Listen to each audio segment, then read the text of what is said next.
que el paciente encuentre el lugar y el espacio no solo para preguntarse por qué se quiere divorciar, sino también para preguntarse por qué quiere estar casado. No solamente para preguntarse por qué no quiere estudiar ese joven, sino también preguntarse para qué estudiar. No solamente preguntarse por qué abortar, también preguntarse por qué y para qué ser madre. Una vez que el individuo es capaz de preguntarse cosas que tal vez antes no llamaban tanto su atención y se atreve a decir algo al respecto, provocando que ciertas certezas se desmoronen un poco, pensemos en algo que podríamos decir o dicen los pacientes, ¿no? Pues según yo toda mi vida he querido ser exitoso o licenciado o padre o madre o soltero, etcétera. Una vez que se cuestionan esas certezas que nos sostienen en el mundo exterior de lo que creemos ser, sucede algo maravilloso. El consultorio pasa de ser un espacio de dos a un espacio de tres. El paciente, el analista y el inconsciente del sujeto. Esto que toda su vida lo ha acompañado y ha tenido la peculiar habilidad de pasar desapercibido frente a sus ojos. Esto que ha puesto su cuerpo y su existencia a merced del deseo.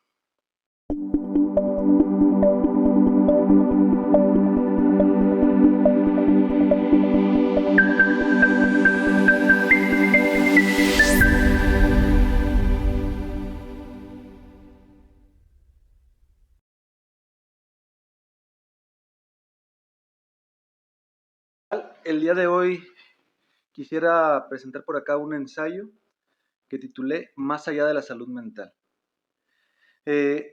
Quisiera que pensáramos en este ensayo. Fue escrito para tratar de acercar un poco el discurso del psicoanálisis a todas las personas que tal vez no son tan afín con el psicoanálisis, que no están en formación, que tal vez no son psicólogos. Esa es la intención de este ensayo. Y me gustaría que se entienda que también cuando nos referimos a pacientes en este trabajo, estamos hablando de todas aquellas personas o pacientes que no tienen un trastorno o un diagnóstico psiquiátrico. Eh, para las personas que son un poquito afín del psicoanálisis o de la psicología, eh, la palabra paciente neurótico les hará mucho sentido. Pero para tal vez a las personas que no son tan cercanas al mundo del psicoanálisis, pudieran provocar un poquito de confusión el escuchar paciente neurótico, pero me gustaría que se entendiera como todas aquellas personas en este momento que no tienen un diagnóstico psiquiátrico, por así decirlo, aunque ahí valdría la pena puntualizar mucho más, pero quiero justificar el por qué me permito usarlo de esta forma. Me gustaría iniciar con una pregunta. ¿Qué se busca en la actualidad en la salud mental? ¿Qué buscamos? ¿Qué idea hay en el colectivo sobre salud mental? ¿Cómo buscamos aliviar nuestras dolencias, nuestras incomodidades? Y sobre esta pregunta me gustaría plantear la siguiente. ¿Qué intenta responder el individuo cuando se acerca a algo relacionado con la salud mental? En la actualidad, precisamente hay una gran corriente en torno a la cultura de la salud mental, en torno a la cultura del bienestar, que creo que vale la pena que nos cuestionemos un poquito por qué es que hay tanto auge y por qué se está llegando tanto a eso. Y me gustaría resaltar que el psicoanálisis va más allá de la salud mental. Pero primero, definamos qué es la salud. La OMS nos dice que la salud es un estado de completo bienestar físico, mental y social, y no solamente la ausencia de afecciones o enfermedades. Y quiero hacer énfasis en la palabra completo bienestar. ¿Ok? Ahora, ¿qué dice la OMS sobre la salud mental? Esa fue la definición de salud. Ahora, ¿qué dice sobre la salud mental? La salud mental, la OMS la define como un estado de bienestar en el cual cada individuo desarrolla su potencial, puede afrontar las tensiones de la vida, puede trabajar de forma productiva, fructífera y puede aportar algo a su comunidad.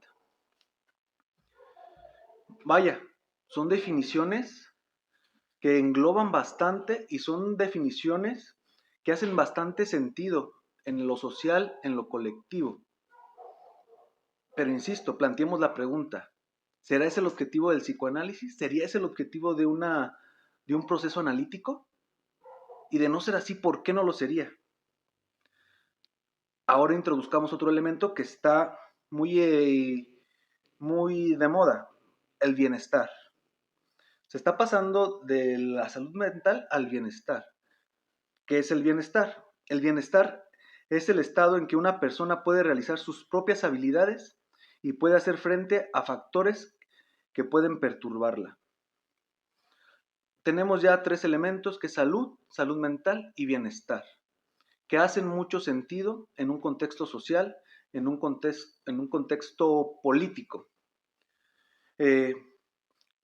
No quiero que se entienda que estoy diciendo que la salud mental o lo que se ha trabajado en torno a la salud mental sea incorrecto, no. Tiene mucha pertinencia en lo social, en lo político, pero creo que esa pertinencia hay que reconocer los campos de acción a los que pertenece y empezar a argumentar por qué tal vez dentro del psicoanálisis no podemos considerar el objetivo del psicoanálisis el encontrar el bienestar o el encontrar la llamada salud mental. Es necesario que entendamos que la salud mental y el bienestar no es el objetivo del psicoanálisis. Y no porque no los propicie. Creo que más bien estos son transitados. Pero el psicoanálisis no se detiene ahí una vez que llega, y lo quiero entrecomillar. Y no lo hace ya que no puede ser su objetivo. Quienes hayan estado en un proceso analítico podrán reconocer la disminución o desaparición de los síntomas, que en su momento los aquejaban e hicieron llegar a consulta. Los analistas, personas que han llegado a consulta, pueden dar fe de esto. Los síntomas desaparecen, los síntomas de motivo de consulta llegan a desaparecer. Pero hay que entender este momento. En este momento el síntoma tenemos que entenderlo como algo que se repite una y otra vez, donde la voluntad no juega un papel para su aparición o control. Como lo diría la psicoanalista Carmen González Taboas, el paciente simplemente no puede no hacerlo. Ese es el concepto de síntoma que me gustaría que manejemos a lo largo de esta charla. Tal vez es muy simplista, pero nos alcanza o nos ayuda a desarrollar la idea que intento plantear por acá. El psicoanálisis busca ir más allá de la desaparición de los síntomas que generan un malestar, más allá de la sensación de bienestar que provoca en los pacientes la desaparición de un síntoma. Los analistas saben que estos momentos de aparente cura, donde desaparecen los síntomas y los pacientes manifiestan un aumento de bienestar, son en alguna medida una resistencia al tratamiento mismo, y que de no ser superadas pueden provocar el abandono del tratamiento. En este momento donde se experimenta una momentánea y aparente cura, ¿qué hará el paciente? ¿Regresará a consulta? ¿Lo hará acaso dentro de 3 años? Cualquier posibilidad tiene cabida.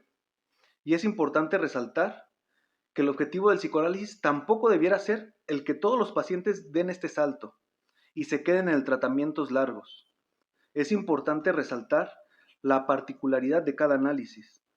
Habrá tipos de análisis como número de pacientes, ya que en el momento que se deja de escuchar algo del sujeto que se alberga en el consultorio, se deja de analizar y se comienza a hacer otra cosa, que no sé qué sea, pero psicoanálisis no es. Y en el tratamiento de pacientes neuróticos, el consultorio no debiera ser lugar para que algo distinto al análisis suceda. Las sintomatologías desaparecen una vez que se someten al proceso analítico. En qué tiempo y forma no se sabe, pero es un hecho que en muchos de los casos algo sucede, y estos remiten de la forma en la que se venían presentando. Para abordar esta situación, intentemos colocarnos en el lugar de los pacientes. ¿Qué provoca que una persona pudiese tomar la decisión de continuar un análisis una vez que sus síntomas de consulta han desaparecido. Se pueden estar preguntando, ¿para qué desearía ir más allá de la salud mental? Si ya me siento bien, ya estoy curado, problema resuelto, ¿no? ¿Qué me mantendría ahí?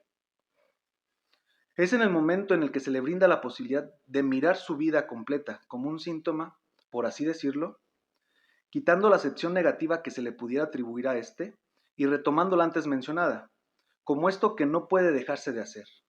Esta imposibilidad a la que nos enfrentamos las personas para no poder vivir de otra manera. Entonces, frente a este cuestionamiento y esta posibilidad de cuestionarlo un poquito todo, nos encontramos que el paciente encuentra el lugar y el espacio no solo para preguntarse por qué se quiere divorciar, sino también para preguntarse por qué quiere estar casado. No solamente para preguntarse por qué no quiere estudiar ese joven, sino también preguntarse para qué estudiar. No solamente preguntarse por qué abortar, también preguntarse por qué y para qué ser madre. Una vez que el individuo es capaz de preguntarse cosas que tal vez antes no llamaban tanto su atención y se atreve a decir algo al respecto, provocando que ciertas certezas se desmoronen un poco, pensemos en algo que podríamos decir o dicen los pacientes, ¿no? Pues según yo toda mi vida he querido ser exitoso o licenciado o padre o madre o soltero, etcétera. Una vez que se cuestionan esas certezas que nos sostienen en el mundo exterior de lo que creemos ser, sucede algo maravilloso. El consultorio pasa de ser un espacio de dos a un espacio de tres. El paciente, el analista y el inconsciente del sujeto. Esto que toda su vida lo ha acompañado y ha tenido la peculiar habilidad de pasar desapercibido frente a sus ojos. Esto que ha puesto su cuerpo y su existencia a merced del deseo. Y aquí surge otra pregunta. ¿De quién es ese deseo? En este momento ya ha quedado muy atrás el campo de la salud mental. Ir más allá de la salud mental es ir al campo del inconsciente, del sujeto, al campo donde se mira de frente la posibilidad de que no exista y tal vez nunca lo haga algo como un estado completo de bienestar físico, mental y social. Y será interesante descubrir qué está dispuesto a decir ese sujeto en análisis frente a esta gran incertidumbre. La vida misma es un síntoma, a mi parecer. El psicoanálisis ofrece la posibilidad, tal vez, de vivir distinto. ¿De qué forma y en qué tiempo? No lo sé. Pero evidentemente, una vez que algo se descubre, no se puede hacer como si no existiera. Y eso tal vez nos permita vivir un poco diferente. Gracias.